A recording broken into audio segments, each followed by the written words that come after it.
بسم اللہ الرحمن الرحیم۔ فاطمہ زہرا اسلام اکیڈمی کے ناظرین، السلام علیکم ورحمۃ اللہ وبرکاتہ۔ امیر المومنین سیدنا عمر فاروق رضی اللہ تعالی عنہ محرم الحرام کی پہلی تاریخ کو امیر المومنین سیدنا عمر فاروق رضی اللہ تعالی عنہ کی شہادت کا عظیم سانحہ پیش آیا۔ وہ عمر رضی اللہ تعالی عنہ جن کی شہادت یقیناً دردناک ہے، اس لیے اسلام کو رفعت و عظمت کی بلندیوں تک پہنچانے والے عمر فاروق رضی اللہ تعالی عنہ تھے، جن کو برادر رسول اور مطلوب اسلام ہونے کا شرف حاصل ہے، جن کے سایہ سے شیطان بھاگتا تھا، جن کی ذات میں خاتم النبیین سید المرسلین کو صفات نبوت نظر آتی تھی۔ آپ کا تعارف سسر رسول صلی اللہ علیہ وآلہ وسلم، داماد علی رضی اللہ تعالی عنہ، مراد نبی صلی اللہ علیہ وآلہ وسلم، فاتحہ قبلتین، پیکر عدل و شجاع، شہید مسجد نبوی، خلیفہ دوم، امیر المؤمنین حضرت عمر فاروق رضی اللہ تعالی عنہ کی کنیت ابو حفص اور لقب فاروق اعظم ہے۔ آپ رضی اللہ تعالی عنہ اشراف قریش میں اپنی ذاتی و خاندانی وجاہت کے لحاظ سے بہت ہی ممتاز ہیں۔ 8ویں پشت میں آپ رضی اللہ تعالی عنہ کا شجرہ رسول اللہ صلی اللہ علیہ وآلہ وسلم کے شجرہ نسب سے ملتا ہے۔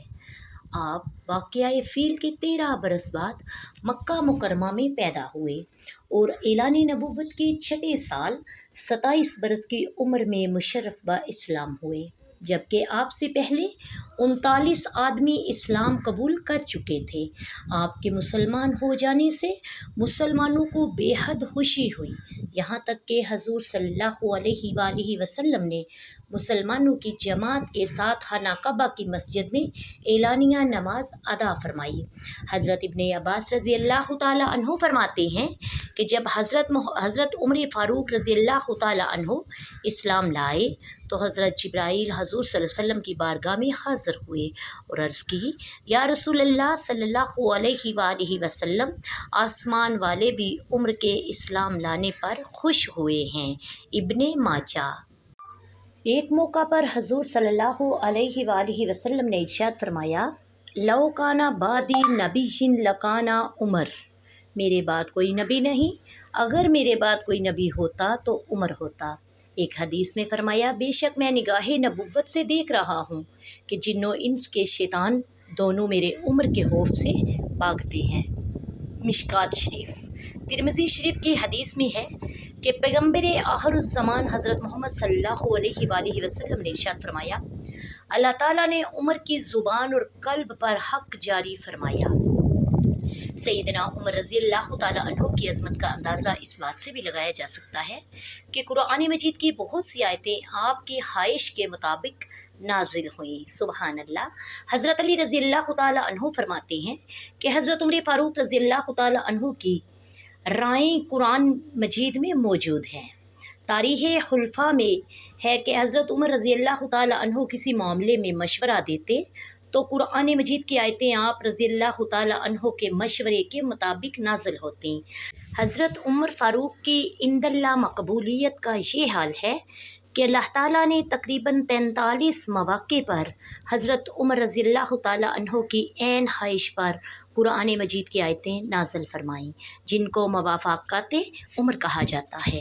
ایک مرتبہ حضرت عمر رضی اللہ تعالی عنہ نے آپ صلی اللہ علیہ وآلہ وسلم سے عرض کیا، یا رسول اللہ صلی اللہ علیہ وآلہ وسلم، آپ کی خدمت میں ہر طرح کے لوگ آتے ہیں، اس وقت آپ کی خدمت میں آپ کی ازواج بھی ہوتی ہیں، بہتر یہ ہے کہ آپ ان کو پردہ کرنے کا حکم دیں۔ چنانچہ حضرت عمر رضی اللہ تعالی عنہ کی اس طرح عرض کرنے پر ازواج مطہرات کے پردے کے بارے میں قرآن مجید کی آیت نازل ہوئی۔ ترجمہ، اور جب تم امہات المومنین سے استعمال کی کوئی چیز مانگو تو پردے کے باہر سے مانگو۔ ایک مرتبہ ایک یہودی حضرت عمر فاروق رضی اللہ تعالی عنہ کے پاس آیا اور کہنے لگا، تمہارے نبی جس جبرائیل فرشتے کا ذکر کرتے ہیں وہ ہمارا سخت دشمن ہے۔ حضرت عمر رضی اللہ تعالیٰ عنہ نے اس کو جواب دیا، جو کوئی دشمن ہو اللہ اور اس کے فرشتوں اور اس کے رسولوں اور جبرائیل اور میکائیل کا تو اللہ دشمن ہے کافروں کا۔ جن الفاظ کے ساتھ سیدنا عمر رضی اللہ تعالیٰ عنہ نے یہودی کو جواب دیا، بالکل انہی الفاظ کے ساتھ اللہ تعالیٰ نے قرآن مجید میں آیت کریمہ نازل فرما دی۔ پارہ نمبر 1 رکوع نمبر 12۔ امیر المؤمنین حضرت ابوبکر صدیق رضی اللہ تعالیٰ عنہ نے اپنے بعد آپ کو خلیفہ منتخب فرمایا اور 10 برس 6 ماہ 4 دن آپ رضی اللہ تعالیٰ عنہ نے تحت خلافت پر رونق افروز ہو کر جانشین رسول صلی اللہ علیہ وآلہ وسلم کی تمام ذمہ داریوں کو بخوبی انجام پایا۔ آپ رضی اللہ تعالیٰ عنہ نے امور حکومت و سلطنت میں ایسی درجنوں اصلاحات فرمائیں جو پہلے نہیں تھی۔ ان کو اولیات فاروقی کہا جاتا ہے۔ 26 ذی الحجہ 32 ہجری بروز 4 شنبہ نماز فجر میں ابو لولو فیروز مجوسی ایرانی کافر نے آپ رضی اللہ تعالیٰ عنہ کو شکم میں خنجر مارا اور آپ رضی اللہ تعالیٰ عنہ یہ زخم کھا کر تیسرے دن یکم محرم الحرام کو شرف شہادت سے سرفراز ہو گئے۔ بوقت شہادت آپ رضی اللہ تعالیٰ عنہ کی عمر مبارک 63 برس تھی۔ حضرت صہیب رومی رضی اللہ تعالیٰ عنہ نے آپ کی نماز جنازہ پڑھائی اور روضہ مبارک کے اندر حضرت صدیق اکبر کے پہلو انور میں مدفون ہوئے۔ وما علینا الا البلاغ المبین۔ السلام علیکم ورحمۃ اللہ وبرکاتہ۔